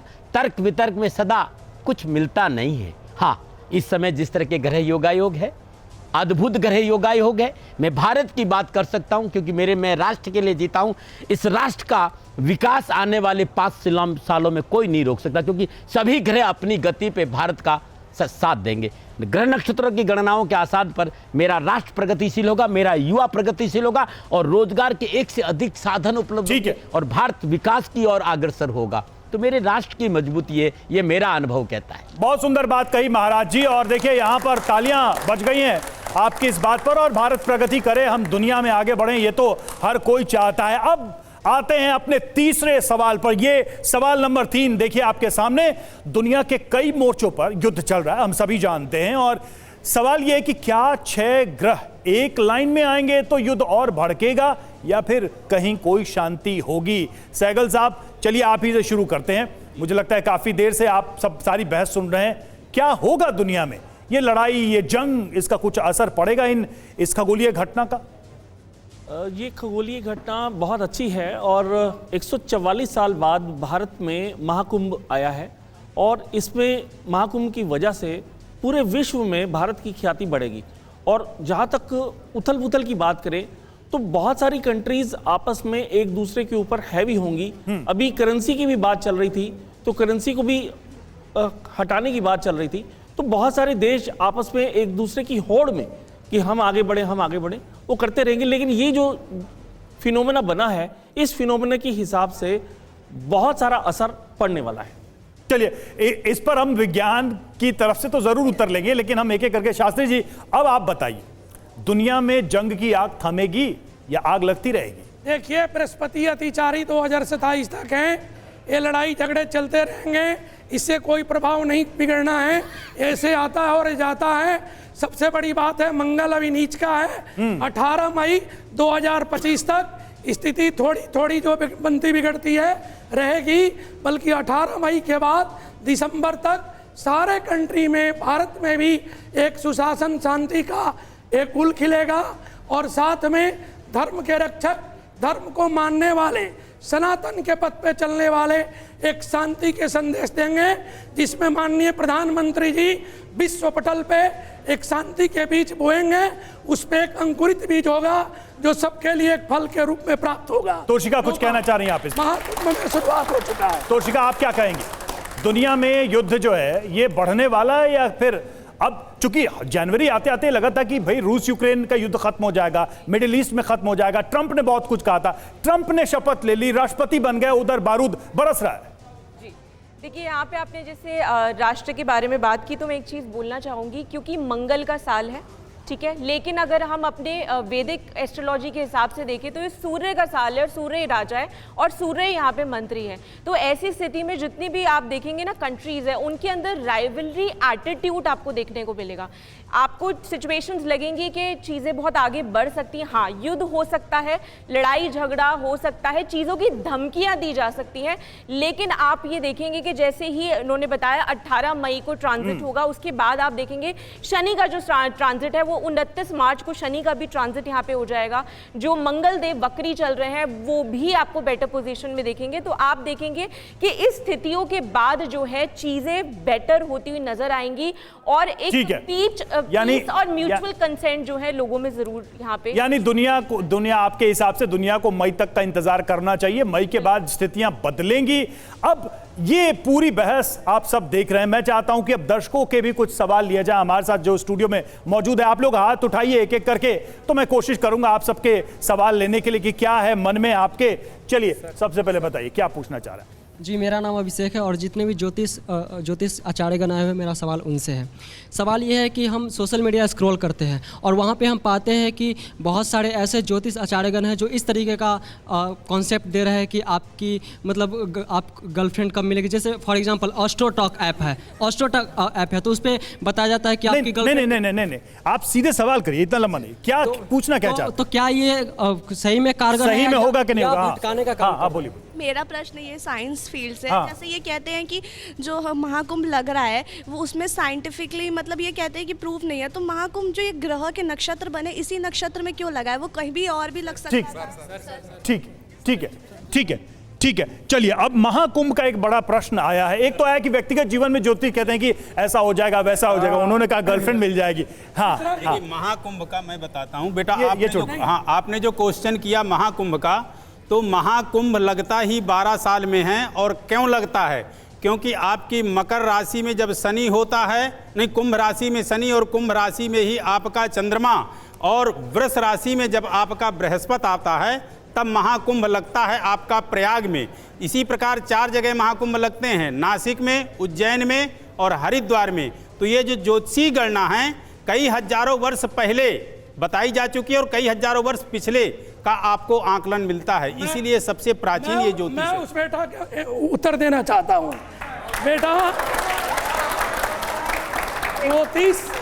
ज्योतिष का उन्होंने पूछा गर्लफ्रेंड मिलेगी कि नहीं मिलेगी। अरे नहीं बेटा ज्योतिष ठीक है बैठो, ठीक है मैं बताऊंगा। बेटा ज्योतिष जो है ना परमात्मा का मिलन का विषय है, एक पुंज है, एक गर्लफ्रेंड और बॉयफ्रेंड का नहीं है। यूट्यूबर लोग आज के दुनिया में नहीं सुनिए, तो मैं बता रहा हूँ, वो ये कहना चाह रहे हैं कि लोगों की कई तरह की भावनाएं होती है, क्या उन भावनाओं का दुरुपयोग करके ऐसे भ्रम फैलाए जा रहे हैं? बिल्कुल, यूट्यूबर लोग बहुत भ्रम फैलाते हैं। बेटा बता दें, सावधान रहना। और ज्योतिष के नाम पे, और ज्योतिष के नाम पे, बिल्कुल ज्योतिष के नाम पे। बेटा आपके कुंडली में शुक्र अच्छा है तो सुंदरता, तो वो किसको माने? सुंदर मिले, बुद्धिमान मिले, गुणवान मिले। बेटा सबसे बड़ी चीज है बेटा सुनो, सबसे बड़ी चीज है चरित्रवान मिले, चरित्रवान मिले। इसके लिए भगवान से प्रार्थना करो। आ जाओ। जैसे मैं ये पूछ रहा हूँ कि ये भटकाने का काम किया जा रहा है या फिर ये मतलब इसमें इन्फ्लुएंसर्स भी बहुत शामिल हैं? अरे भाई ये मीडिया युग है, अपना नाम बदल के भटकाया जा रहा है। चलिए ठीक है, अपने नाम आप स्थान ग्रहण करिए, आप स्थान ग्रहण करिए सत्य के साथ कुंडली के योग से। हाँ ठीक है, हाँ क्या, हाँ बोलिए। अब जरा विज्ञान की तरफ से सुनते हैं। महाकुंभ भी ज्योतिष के हिसाब से और आपका भविष्य भी ज्योतिष के हिसाब से। हाँ, यहाँ पे एक मैं अभी सब नए बच्चों को कहना चाहता हूँ कि जो हमारा प्लैनेटरी पोजीशन की जो गणना है, जिसको हम पंचांग कहते हैं, वो पूरा साइंटिफिक है। वो हमारी जो ग्रहों की स्थिति है या जो राशियों की स्थिति है उसके अनुसार उसको बनाया जाता है। ठीक है, वो पंचांग प्योर साइंटिफिक है और आज उसकी एक्यूरेसी के लिए हम नासा से डाटा लेते हैं, क्योंकि हमारी जो नेकेड आइज ऑब्जर्वेशन थी उसमें प्लैनेट की पोजीशन चेंज हो गई है, क्योंकि 7वीं 8वीं शताब्दी के बाद उसको अपडेट नहीं किया गया था। अच्छा, अभी वो नासा से सर 1 मिनट, लेकिन वो जो पंचांग है वो राशियां ग्रह इधर आ जाएंगे, उसका मेरे ऊपर क्या असर होगा ये प्योरली अनसाइंटिफिक। अच्छा डॉक्टर त्यागी एक चीज है, नहीं मेरा सवाल है क्या होगा त्यागी सर जो महाकुंभ की और कुंभ की बात कही गई ज्योतिष जनगणना के हिसाब से, वो कितना भारत में हर एक जो फेस्टिवल है वो पंचांग पे आधारित है, क्योंकि हम एग्रीकल्चर बेस्ड कंट्री है। हमारा देखिए एग्रीकल्चर से रिलेटेड सारी चीजें हैं, सारे त्योहार कोई भी रिलीजन के आप हों उसके ऊपर बेस्ड है और वो पंचांग पे आधारित। चंद्रमा की मकर संक्रांति की हम बात करते हैं, आपने देखा होगा कि उसके मकर नहीं, तो इसकी ज्योतिषीय गणना है, वो लॉजिकल लगती है, वो बिल्कुल लॉजिकल है, प्योर साइंस है, वो लॉजिकल लगती है। देखिए नहीं, एक चीज मानी इन्होंने, एक चीज मानी, उसका प्रभाव क्या होगा? कोई भी त्योहार और कोई भी घटित घटना बगैर ज्योतिष के नहीं, वो मान रहे हैं कि इसका एक ये लॉजिकल ग्राउंड है, वो कह रहे हैं। आपने सुना नहीं? बिल्कुल सुना नहीं आप? जो है वो बिल्कुल साइंटिफिक है, लेकिन उसकी जो इंटरप्रिटेशन है उसका प्रभाव ये होगा वो अनसाइंटिफिक है। वो उसका कुछ कहना चाहते हैं? आलोक मेरे को जवाब देने दीजिए। हाँ, जरूर दीजिएगा। सन का भी अपना 12 साल का साइकिल है, सन के अंदर अपना रिएक्शंस होता है, तो उस हिसाब से मैं त्यागी जी बिल्कुल सही कह रहे हैं कि जो वो तो एक कैलकुलेशन है, वो तो बिल्कुल परफेक्ट है, लेकिन अंधविश्वास जो है, लोगों के मन में भ्रम फैलाना, डराना, और उसके जैसे उस बच्चे का सवाल था कि एक भ्रम फैलाया जाता है, ये बिल्कुल सही नहीं। ठीक है नीति जी, आप बोलिए। हाँ बोलिए। ये बहुत बड़ा मंच है TV9 का और पूरा विश्व शायद इस चैनल को देखता है, और यहाँ पे मेरी संतान समान सारे बच्चे बैठे हैं। ज्योतिष का पर्पस गर्लफ्रेंड बनाना, ब्रेकअप के सॉल्यूशन देना नहीं है। ज्योतिष का पर्पस आपको आपके कर्म, आपके प्लस पॉइंट, आपके माइनस पॉइंट और सनातन संस्कृति की जो पद्धति है, जो शिक्षा है शास्त्रों की, उसका अनुसरण करना, उसको सीखना है। और मैं यहाँ पे साइंस के साथ बैठी हुई हूँ। मेरा अनुरोध है भारतीय सरकारों से कि ज्योतिष को, वैदिक हमारे वेदों को साइंस के साथ पढ़ाया जाए। जिन कृष्ण की आप बात करते हैं सर, उन कृष्ण के भगवत पुराण में ये जिक्र है कि वो कौन सी राशि कौन से नक्षत्र में जन्म लिया। भय प्रकट कृपाला दीन दयाला कौशल्य हितकारी भगवान राम के समय जन्म के समय कौन सा ग्रह उच्च का था, शनि उच्च के थे, गुरु उच्च के थे, चंद्रमा पुष्य नक्षत्र में गोचर कर रहे थे, शुक्र उच्च के थे। ये सिद्धांत आपको आपके कर्मों की एक रूपरेखा और आपके ऋणों को पहचानना, चलिए ठीक है, पहचानना, ठीक है, ठीक है, भारतीय अध्यात्म में और शिक्षा की पद्धति में शामिल करना, ये ज्योतिष जल्दी ऐसे ही है। नहीं, ज्योतिष ऐसे ही है जैसे आप दर्पण देखते हैं, दर्पण में आपको आपका पूरा चेहरा नजर आता है, उसी प्रकार ज्योतिष आपका भविष्य बताता है। ठीक है, हाँ रवि ठीक है, चलिए हमारा देखिए, नहीं हमें इशारा हुआ है, हमारा अगला सवाल इंतजार कर रहा है, हम उस पे आते हैं, हम वापस आ रहे हैं सबके पास। हमारा अगला सवाल क्या है? अगला सवाल क्या है ये देखिए, अगला सवाल है 6 ग्रहों के एक सीध में आने से होने वाले अशुभ प्रभाव से बचने के लिए क्या उपाय किया जा सकता है या क्या करना चाहिए? चलिए अब कौन उत्तर देना चाहेगा आप लोगों में से? हाँ, ग्रह के प्रभाव में ठीक है शुक्ला। हाँ, शास्त्री 6 ग्रहों का जो प्रभाव है ना, एक सीध में एक कभी भी अपने पॉइंट में नहीं आते हैं। 360 डिग्री का बुरे प्रभाव से बचने का उपाय बताइए।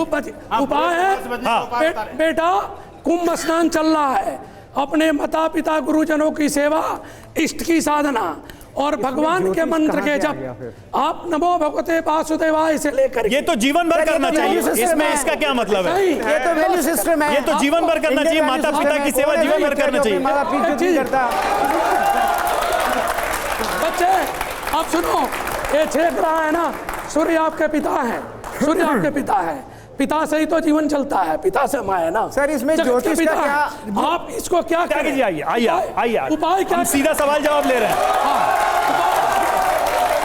सर एक पहले इनका प्रश्न ये हमारी वैल्यू सिस्टम है। कोई भी सनातनी होगा अपने माँ बाप की इज्जत करेगा। बिल्कुल हम ज्योतिष शास्त्र की बात करते हैं, उसमें ज्योतिष शास्त्र कहाँ से आ गया? सुनिए ना, हाँ, सूर्य पिता है, चंद्रमा माँ है, हाँ, मंगल भाई है, हाँ, बुध बहन है, बृहस्पति जो है माता पिता और गुरु है, और शुक्र आपका सकुटुंब परिवार है, शनि जो है जो हमारे सहचर सेवक होते हैं उनके लिए समर्पित होता है। तो जिन व्यक्तियों के ये ग्रह अरिष्ट हों या जो ये 6 लाइन पे आ रहे हों, उनके राशि के द्वारा जो उनका समय खराब चल रहा हो, इनकी सेवा करें, निश्चित रूप से उनका ठीक होगा। भाई और बहन तो डीएनए से प्रूफ होगा।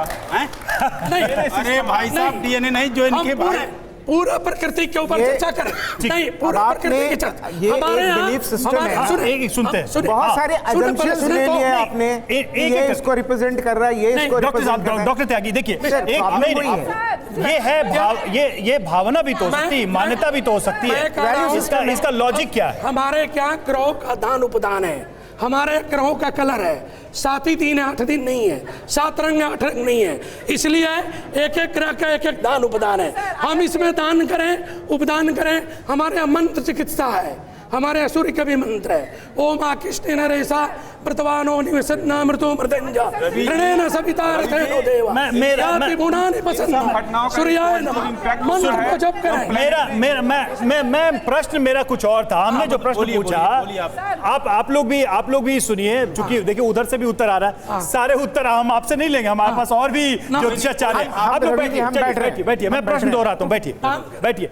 मेरा सिंपल प्रश्न था कि अगर इसका कोई अशुभ होता है तो उससे बचने के लिए क्या, इतने सारे लोग हैं, इनके मन में ही होगा कि श्रुति जी आप बताइए क्या कर सकते हैं? सीधे सीधे अगर पूछो, 10 बीमारियों की हर बार एक ही दवाई नहीं होती, अलग बीमारी अलग दवाई। हाँ, लेकिन कुछ तो होता है। शुगर है तो मीठा मत खाइए, ये तो सबको कहा जाता है, तो ऐसा क्या आप बता सकती हैं? हाँ, देखें, कुंभ के दौरान जो ग्रहों की स्थितियां देखते हुए अभी मैं बताऊं तो 28 जनवरी यानी 3 दिन बाद जो है शुक्र मीन राशि में गोचर कर जाएंगे। तो महिलाओं का दिल बिल्कुल मत दुखाइएगा, वरना ऐसा पलट के मिलेगा ना कर्म जो आपको वाकई नुकसान। घर में अपनी माता, अपनी पत्नी, अपनी बेटी, उनको सुने। दिल तो किसी का कभी नहीं दुखाना चाहिए मेरे हिसाब से, लेकिन महिला हो पुरुष हो, जीवन भर हमें लोगों को, हाँ जी, जी ठीक है, हाँ बोलिए। मैं तो एक छोटा सा अनुरोध है, इस साल की अगर बात करें, देखिए ग्रह गोचर के हिसाब से तो हमें बिल्कुल उपाय करने ही है, पर उसके साथ साथ हमें इस साल अगर मंगल देव के अगर आप उपाय करते हैं या कुछ भी नहीं अगर आप कर सकते, आप अगर बेसिक हनुमान चालीसा भी पढ़ लेते हैं और हनुमान जी के सामने एक दिया भी जला देते हैं तो भी आप लगाइए कि आप देखेंगे आपका कॉन्फिडेंस, आपका करेज जो है इस साल काफी बढ़ने वाला है।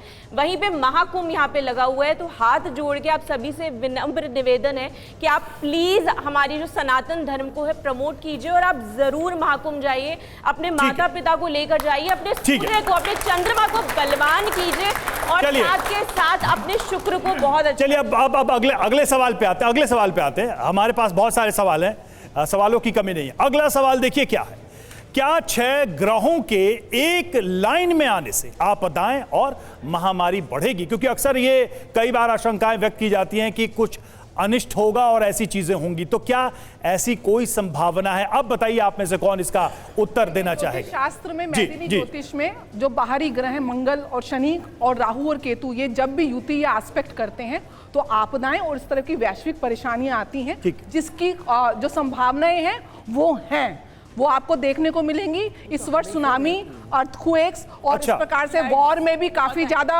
ब्लड लॉस सहगल साहब आप क्या करें का कारक है, ऐसा देखने को निश्चित रूप से मिलेगा। सहगल साहब आप बताइए, सहगल जी बताइए। इसमें जो आपने उपाय पूछा था, उपाय के लिए अगर हम दान करते हैं तो क्योंकि वो सबसे ज्यादा बेस्ट है। ये पिछले सवाल का बता रहे हैं। हाँ जी, ठीक है। अगर ये जो प्रश्न था कि क्या आपदाएं आ सकती हैं, प्राकृतिक महामारी या कुछ ऐसी? निश्चित रूप से आ सकती हैं। और इसमें ओलावृष्टि मेन है, बारिश मेन है, बारिश होगी और बारिश की वजह से फसलों का नुकसान होगा। अभी आपने लॉस एंजलिस में देखा, हमने प्रेडिक्शन किया था कि मंगल के प्रभाव से आगजनी की घटनाएं बढ़ेंगी। लॉस एंजलिस में आपने देखा किस प्रकार से मैं देखिए इस पे एक सवाल है और एक लॉजिक भी है, मैं चाह रहा हूं आप सभी सुने। दुनिया में एक महामारी दस्तक देने वाली थी कोरोना, लाखों लोग मरे, लेकिन किसी ज्योतिष विज्ञान के ज्ञानी ने क्या कहा था कि कोरोना जैसी आपदा आने वाली है? इस पे आप लोगों का उत्तर क्या है? आप में से कोई ग्रह की आपदा नहीं थी, ये प्राकृतिक आपदा थी। अरे यही तो मैं पूछ रहा हूँ। प्राकृतिक आपदाएं ग्रहों के प्रभाव से आती हैं। एक एक करके जब कोरोना आया था उससे पहले आप अभी भी मेरे YouTube चैनल पे जाके देख सकते हैं और डेट्स को एनालाइज कर सकते हैं कि जब कोरोना आया था उससे 4 महीने पहले ये प्रेडिक्शन की थी। और सिर्फ मैंने ही नहीं की थी, हमारे ज्योतिष के प्लेटफॉर्म में काफी लोगों ने गणना की थी कि आपको कोई प्राकृतिक आपदा मेरा कहने का मतलब ये कम से कम इतना ब्रॉड स्टेटमेंट, मेरे कहने का मतलब सुनिए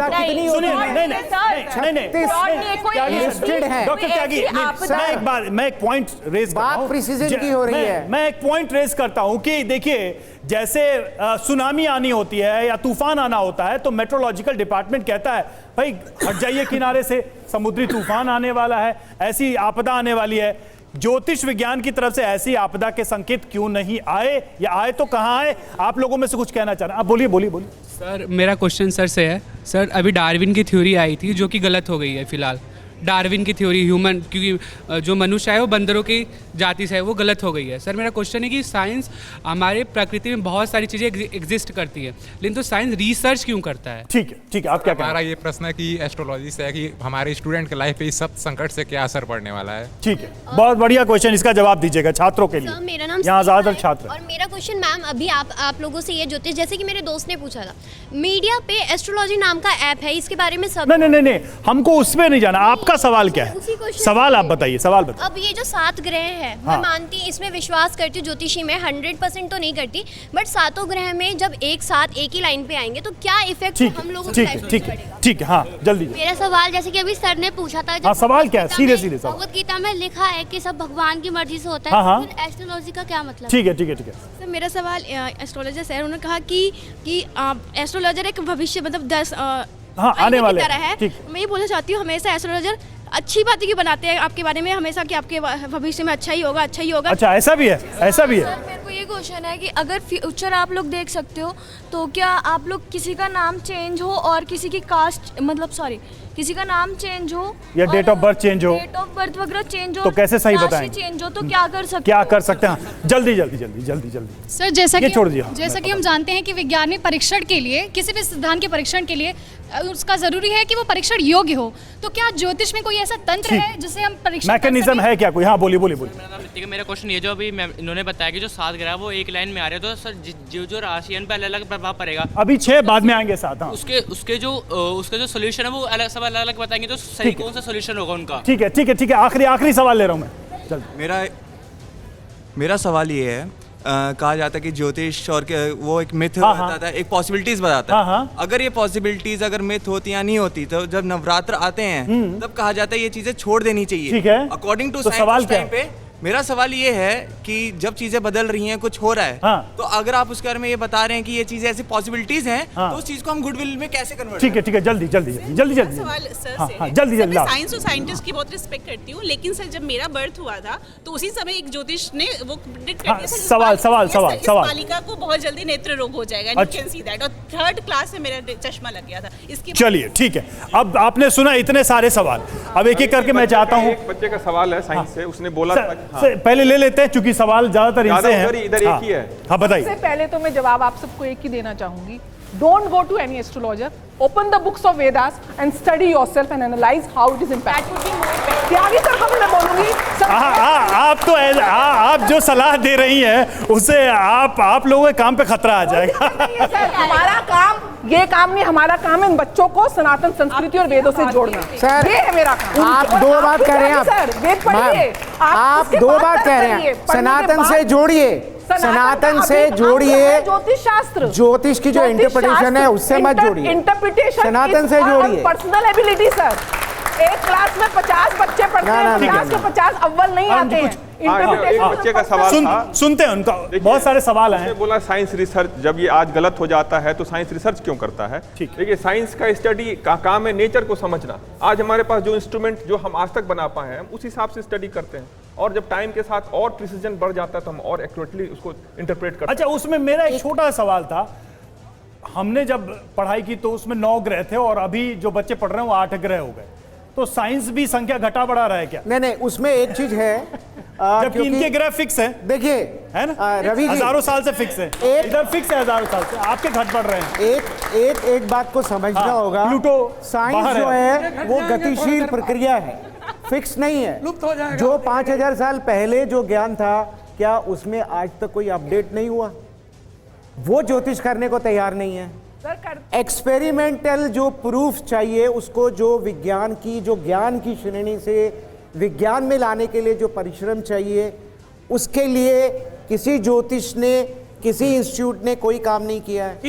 नहीं किया, बिल्कुल नहीं। इसीलिए होता है कि अगर 6 लोग बैठे हैं, सबका इंटरप्रिटेशन अलग होगा, सबके रिजल्ट अलग होंगे, और ज्योतिष में भी उपाय जैसी कोई चीज है नहीं। गलत है अगर कोई उपाय बता रहा है तो आप।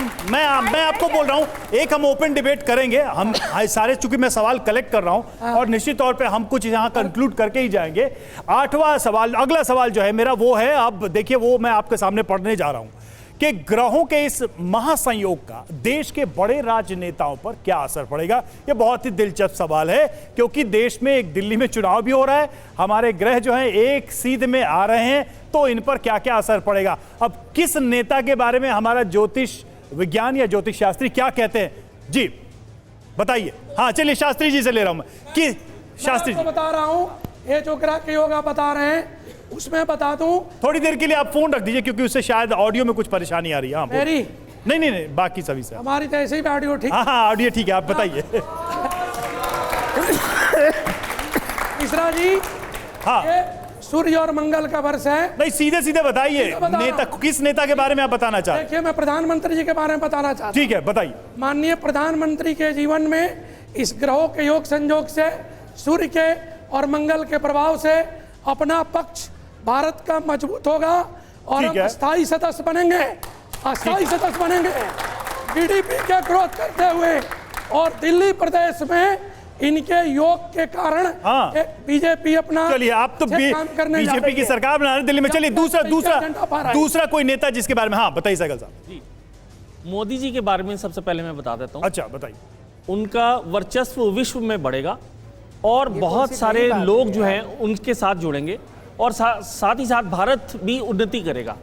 दूसरी बात, केजरीवाल जी का जो स्तर है वो थोड़ा सा डाउन जा रहा है अगले कुछ सालों में। ठीक है।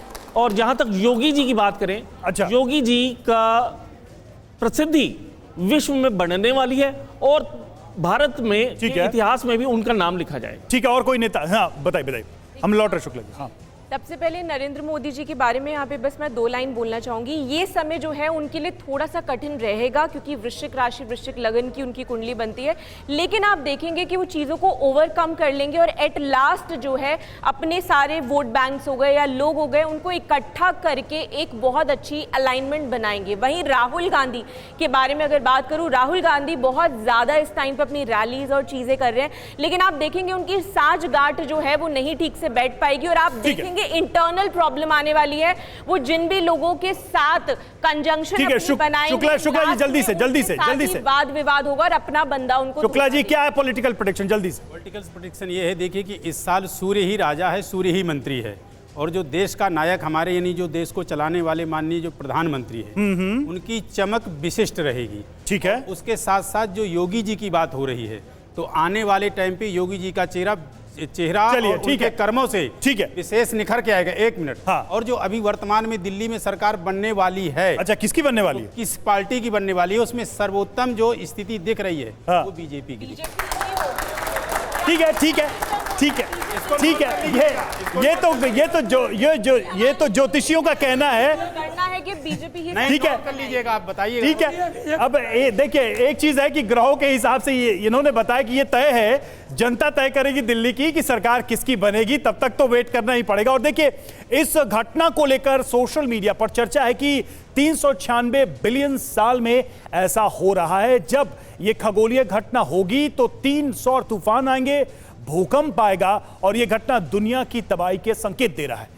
ग्रहों का सीध में आना यानी एक अलाइनमेंट में आना अशुभ संकेत है, जबकि एक धाड़ा ये कह रहा है कि जनवरी और फरवरी महीने में ऐसा संयोग बनना बेहद शुभ संकेत होता है। तो देखिए, इस पे भी एक डिफरेंस ऑफ ओपिनियन है। अब हम आखिरी वक्त में आ गए हैं, अपने आखिरी हिस्से में आ गए हैं कार्यक्रम के। एक तरीके से फ्री राउंड है। मैं चाहता हूं कि एक हिस्से में आप लोग आ जाएं, यहां पर हम आमने सामने बात करेंगे, आप लोग भी आ जाइए और अभी तक जो लोगों के मन में सवाल थे हम उस पर एक सीधी चर्चा करेंगे, सीधी बहस करेंगे। एक बात जो दर्शकों के बीच से उठ के आई थी कि जब सब भविष्य आप ही लोग बता देते हैं तो फिर हमें रिलैक्स होने की जरूरत है। नहीं ठीक है, वो मुझे याद है, सवाल याद है मुझे। आप आइए, आप यहाँ आ जाइए। अब सब आप ही बताएंगे क्या होने वाला है, क्या नहीं होने वाला है भविष्य में। भविष्य, हाँ बिल्कुल, भविष्य का हम बताएंगे। कोई भी पूछे भविष्य का हम बताएंगे। और एक चीज और बता दें जो सारी चीज नहीं जानते। शास्त्री उधर आइए, थोड़ा अलग खड़े हैं आप, इधर आइए। एक बड़ी सारगर्भित बात बता, इधर आइए। एक बड़ी सारगर्भित बात कि जैसे इस हमें कैमरे पे देखना है, दर्शकों के बीच देखना है। एक बड़ी सारगर्भित बात जिसे इसी मिनट में, इसी कुछ सेकंड में, इसी कुछ क्षण में दिल्ली एनसीआर एरिया में कम से कम 3 से 4। अच्छा, एक चीज है शास्त्री जी, नहीं इसी से मैं समझ, हाँ, कम से कम 3 से 4 बच्चों का जन्म हुआ होगा। कुंडली एक ही बनी होगी, उसमें कोई आईएएस हो सकता है, कोई रिक्शा वाला, तो कोई डीएनए का फर्क है ना। सुनिए ना, अरे वो डीएनए का फर्क है। सुन तो लीजिए ना, फर्क नहीं है। नहीं, उसके बाद आता हूँ ना मैं। डीएनए का फर्क नहीं है सर। हाथ में आप 27 रेखाएं हैं, फिर उसका हाथ आप देखें, हाथ भी जो ज्योतिषी है, कोई शारीरिक, और वो फिर परफेक्ट हाथ नहीं है। अच्छा, कोई शारीरिक रूप से अच्छा, कोई शारीरिक रूप से ऐसा होगा जो वो किस प्रोफेशन में जाएगा, और कोई शारीरिक रूप से ऐसा होगा। डीएनए की बात है और डीएनए की बात है, ये कह रहे हैं। और एनवायरनमेंट का होता है, कहाँ पलता बढ़ता है, कैसा गुरु मिलता है। ठीक है, ठीक है, मैं कहता हूँ 10 कुंडलियां ला दो। नहीं, प्रारब्ध कर्म से व्यक्ति का जन्म होता है। अच्छा, वो राजा घर में हो या रंग के घर में हो, उसके प्रारब्ध जुड़ा हुआ है। संचितकार भाग्य, पूर्व जन्म, ये सब है, ये सब है। ये तो बिलीफ की बात है ना। सुनिए ना, सुनिए। ये तो बिलीफ की बात है, आप मानते हो तो है, नहीं है तो नहीं है। अगर इसका मतलब एक मिनट, सुन लीजिए एक मिनट सुन लीजिए। अगर भाग्य की बात होती तो पूरा वेस्ट इतना डेवलप नहीं कर पाता, वहाँ कोई आदमी गरीब नहीं है। ठीक है, सारे गरीब इंडिया में क्यों क्या सभ्यताओं का फर्क है?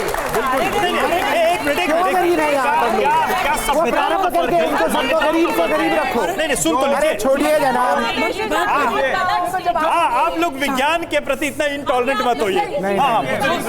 साइंस कहता है कि 40 किलोमीटर प्रति घंटे की रफ्तार से 1 घंटे में 40 किलोमीटर जाएंगे। ठीक है। अगर बच्चा पढ़ाई लिखाई करेगा तो IAS बनेगा, डॉक्टर बनेगा, इंजीनियर बनेगा, नहीं पढ़ेगा तो नहीं बनेगा। जो शांति की बोली जो भी इसका यही वैज्ञानिक हमसे बोल रहे थे कि प्रोग्राम के बाद मैडम हमारी कुंडली देख देना, तो ये विज्ञान का सच बता। कौन, किसने बोला? दूसरी चीज, आपकी बात नहीं कर रहे। नहीं, ये तो जो नहीं है उसके बारे में बात मत करिए आप। त्यागी सर, मैं आपकी बात नहीं कर रही हूँ। मैं आपसे सिर्फ, आप मेरे पिता समान है, मैं आपसे सिर्फ ये अनुरोध कर रही हूँ कि मेरा और आपका, आप मेरे पिता है, मैं आपकी पुत्री हूँ, ये मेरा और आपका दायित्व है कि भारतीय सनातन संस्कृति, वेदों को और साइंस को एक पटल पे लाकर शोध करने की आवश्यकता है। और जब तक आपने वेद नहीं पढ़े हैं तब तक आप कुछ कहना चाह रही है? ये आप ऑथोराइज नहीं, ये आप नहीं कह सकते कि वेद नहीं पढ़े, और आप भी ये मत कहिए कि आपको भी पूर्ण ज्ञान है। नहीं, पूर्ण ज्ञान किसी को नहीं है, तो ये मत कहिए कि मैंने वेद नहीं पढ़ा। एक मिनट, मैं रुकिए, खत्म हो रहा है। एक चीज है, एकाचमे, त्रिचमे, पंचचमे, सप्तचमे, नवचमे। सर हिंदी में बात करो, मुझे नहीं आता। वेद में लिखा है,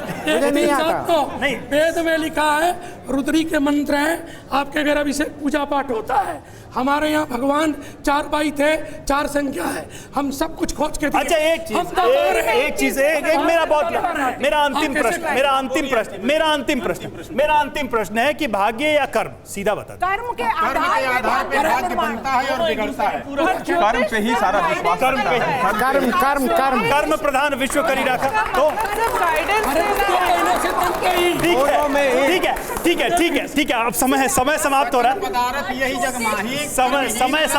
समय समाप्त हो रहा है। देखिए, बहुत ही जबरदस्त बहस हुई यहाँ पर, हमने हर तरीके से इसको समझने की कोशिश की, और हमारे साथ जितने लोग यहाँ मौजूद थे उनको भी इसमें आनंद आया। कुछ ज्ञान की बातें हुई, कुछ तर्क की बातें हुई।